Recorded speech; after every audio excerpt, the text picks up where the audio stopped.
이 세상에서 투자가들은 투자 가치가 있을 때 투자를 하죠. 자기가 투자한 것보다 더 많은 투자의 어떤 비전, 더 많은 가치가 있을 것이라고 하는 확신을 가지고 투자를 합니다. 뭐 주식을 하는 사람도 주식에 대한 배당을 생각하면서 이제 주식에다가 막대한 자금을 쏟아붓는 거죠.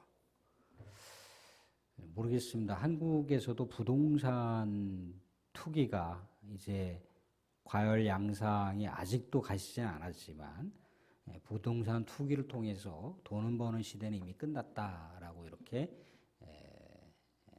전문가들이 상당수가 이렇게 그런 내용들을 얘기하고 있어요. 그럼에도 불구하고 또 다른 어떤 전문가의 비결들은 우리 부동산 시장이 거의 미국, 일본을 따라가잖아요. 그죠? 일본을 거의 따라갑니다. 한국 경제가 일본을 따라가는 거예요. 그러니까 일본에 대한 여러 가지 그 현상들을 보면서 이제 한국 사회를 나름대로 이제 추정해 볼 수 있는 거죠. 부동산이 일본에서는 이제 끝났는데, 일본은 이제 뭐 초고령 사회잖아요. 그죠? 뭐 노인 인구가 30%를 넘어간 그런 상황인 나라고. 우리나라도 거의 뭐 20% 이상 막 이제 돼가고 있단 말이죠. 그러다 보니까 어떻습니까? 우리나라도 부동산, 이제 집이 남는 거예요, 집이 남아. 그러니까 뭐 투자 가치가 없다, 이제 뭐 그렇게 얘기를 합니다. 근데 분명한 것은 투자 가치가 있는 곳에 사람들은 몰리게 되어 있다는 거예요. 왜 그렇습니까? 투자의 가치가 있으니까, 충분히 투자할 만한 그런 뭔가 있으니까 투자를 한다는 겁니다. 사람들, 천국이라고 하는 것도 마찬가지예요. 천국이라고 하는 것도.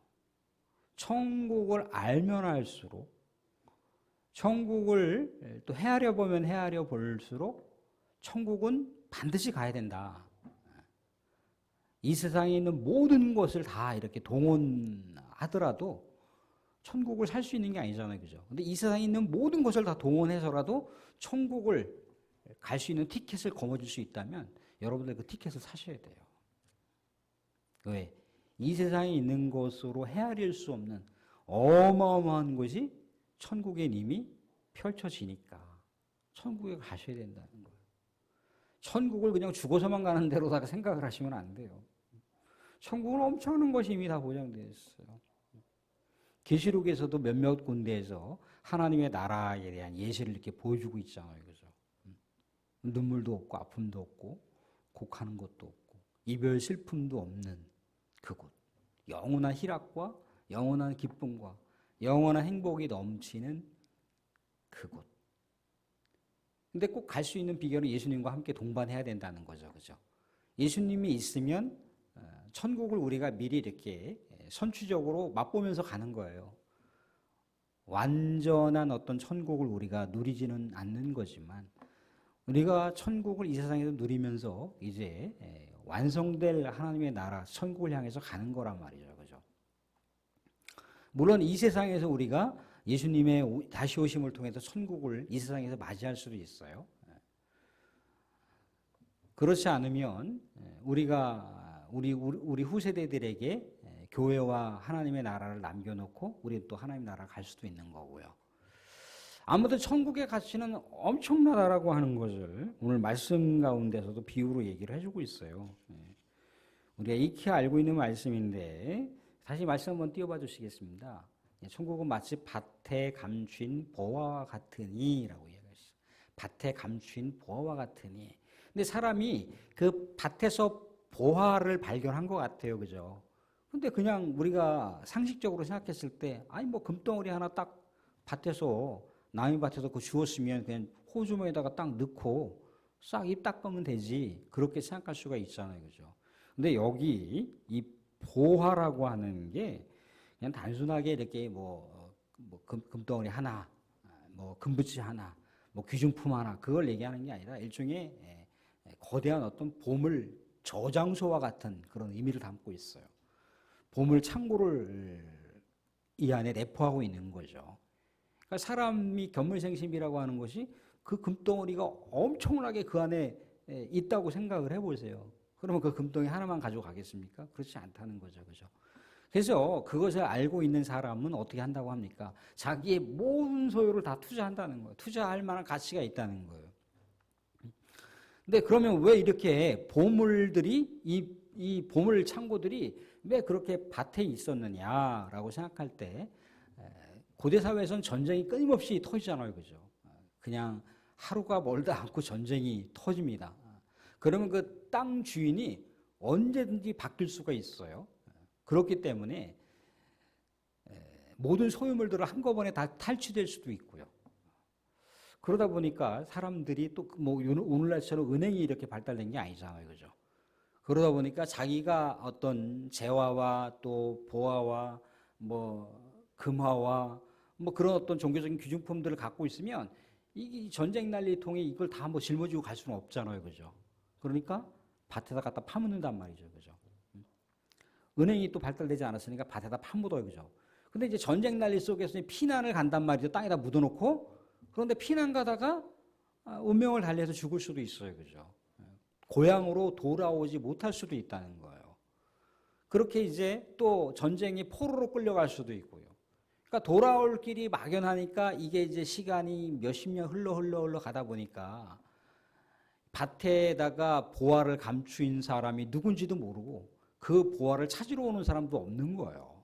그러니까 수십 년 뭐 흘러가다 보니까 어떤 분들이 이제 뭐 밭에서 일을 하다가 탱하니 뭔가 이렇게 뭐 곡괭이에 걸렸는데 그게 이제 금붙이가 하나 걸렸어요. 근데 금붙이를 딱 꺼내 보니까 그 안에 계속 뭔가 이어지고 있단 말이죠, 그죠? 그러니까 이것을 꼭꼭 숨겨갖고 야, 내가 저 밭을 다 사야겠다. 그래서 이제 밭을 살려고 모든 것을 총동원하는 거예요. 그것도 어떻게 한다고 합니까? 기쁨으로. 이야, 내가 저 밭을 사면은 저기 그 보물 창고를 다 사들이면 엄청나게 내가 모든 것을 얻을 수 있겠구나. 그런 마음으로다, 기쁜 마음으로다, 행복한 마음으로다가 그렇게 한다는 거예요. 사람 천국이라고 하는 것이 그렇다는 겁니다. 뭐 요즘에 우크라이나 전쟁에 제가 이렇게 예의주시하고 있는 것은 저거 그 뭔가 러시아와 북한이 연합을 해서 분명히 뭔가 무기만이 아니라 파병을 하면 어떻게 되는 거지? 이제 막 그런 고민을 좀 고민 아닌 또 기도를 하면서 하게 됐어요. 파병을 하면 이게 잘못했다간 제3세력이 등장을 해서 3차 대전으로 갈 수 있는 상황이 생길 수도 있겠구나. 그리고 우리나라가 이제 파병이나 무기를 그쪽에다가 팔면 이 한국 사회가 굉장히 불안해져요. 그러면 한국의 그래도 경제 대국이잖아요. 경제 10위권이란 말이죠. 그러니까 한국 사회가 불안하면 투자가들이 일거에 투자했던 걸 싹 빼갈 수가 있어요. 그럼 한국 경제가 굉장히 더 불안이 가중되는 거죠. 그죠? 그래서 이제 뭐 요즘에 더 이제 기도할 수밖에 없는 것은 뭐 뉴스나 뭐 그런 걸 통해서 보도된 바에 의하면 뭐 10,000명 정도를 뭐 그쪽에다가 우크라이나 전쟁에다 파병을 한다. 뭐 그런 얘기들이 정보에 이렇게 나왔잖아요. 그죠? 뭐 확실시 뭐 그렇게 진짜 진행이 되는 건지 안 되는 건지는 예의주시해 봐야 되겠지만 아무튼 투자 가치라고 하는 게 그렇다는 거예요. 불안한 곳엔 투자 안 한다는 거예요. 그런데 하나님의 나라 천국은 무한한 가치가 있는 거예요. 무한한 미래와 비전이 있단 말이죠. 그죠? 그것을 얘기하는 거예요. 근데 혹여 이제 이렇게 생각하시면 안 돼요. 아이 그거 뭐 남의 밭에 있는 그 물건 훔치는 거 작물 취득죄 걸리는 거야. 그것이 오늘 그 본문에 나와 있는 핵심이 아니잖아요. 비유의 말씀이라는 거, 비유의 말씀. 그 보화가 얼마나 큰 가치를 갖고 있었으면 그것을 발견한 사람이 기쁨으로 자기의 소유를 다 갖다가 팔지 않겠나. 뭐 그런 얘기를 지금 하고 있다는 거예요. 사람들, 천국은 포기할 수 있는 곳이 아닙니다. 천국을 너무나 우리가 우리의 일상생활과 너무나 동떨어져 있는 세계로다가 도외시한단 말이죠. 그죠? 말씀을 몰라서 그래요. 그렇지 않습니다. 이 세상의 그 어떤 근사한 나라보다 인간이 통치할 수 있는 그 어떤 나라보다 하나님이 통치하는 나라요. 하나님의 나라 천국은. 하나님이 통치한단 말이에요. 하나님. 지혜가 부족한 또 때로는 이욕이 많아서 전쟁 난리를 피는 그런 어떤 나라가 아니란 말이죠. 그죠?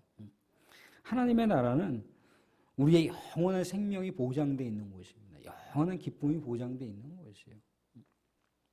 그것을 위해서 우리는 때로는 마음을 모아야 되고 그것에 대한 소망을 가져야 되고 그것에 대한 또 비전도 가져야 돼요. 세상에 그런 어떤 하나님 나라의 비전이 있으면요, 이 세상의 고난을 돌파할 수가 있어요. 우리 사람 사람들 이런저런 인생의 세상에서의 계획도 이렇게 목표를 세워놓으면 그 목표를 위해서 살아가는 동기부여가 된단 말이죠. 내 자녀를 위해서 내가 살아가는 동기부여가 된단 말이죠. 그죠? 내가 어떤 목표를 걸었어요. 내가 2030년대는 어떻게 하리라 목표를 걸었단 말이죠. 그죠?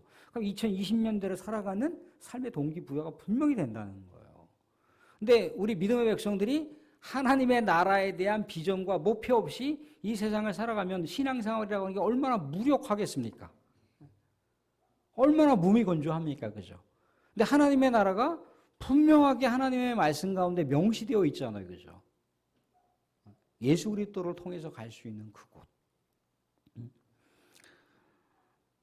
사랑하는 이 세상에 있는 모든 것을 다 바쳐서 살 수 있는 것이 아니에요.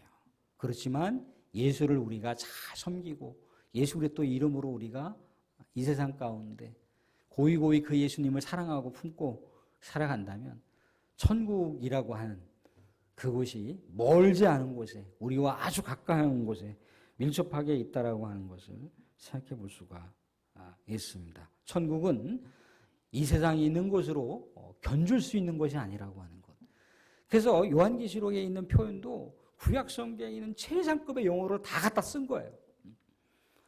그래서 약간 그거를 액면가 그대로 풀면 안 돼요. 최상급의 용어로. 그러니까 사람이 동원할 수 있는 가장 아름답고 가장 최상급의 용어로 썼는데 그 요한계시록에 대한 이야기가 나오는 거예요. 사람이 최대치를 뽑아내서 쓸 수 있는 표현이란 말이죠. 그죠? 실제는 그거보다 더 표현할 수 없는 것이기에 더 어마무시하다라고 하는 것을 헤아려 볼 수가 있지 않습니까? 사랑하는 성도님들, 천국을 포기하시면 안 됩니다. 천국이 우리 영원한 삶을 이끌어가는 삶의 동기가 되시고 삶의 목표가 되어서 우리 하나님의 기쁨 가운데 우리 모두 다 안식하고 또 행복하게 우리 주님과 더불어서 천국에서 뛰어놀 수 있는, 우리가 육신적으로 연약한데 아이고 목사님 관절도 아프고 허리도 아프고 거긴 그런 거 없어요. 여러분들이 가장 아름다운 모습으로다가 그곳에서는 다시 이렇게 부활을 하거나 주님의 능력으로 신적인 그런 몸이 되어서 우리가 정말 영원한 그런 행복이 넘치는 그런 삶을 살 수 있는 곳이 천국입니다. 그 천국을 마음속으로 품으시고 오늘 또 이번 한 주간도 우리 멋지게 또 신실한 믿음의 길을 걸어가실 수 있기를 주님의 이름으로 축원드립니다.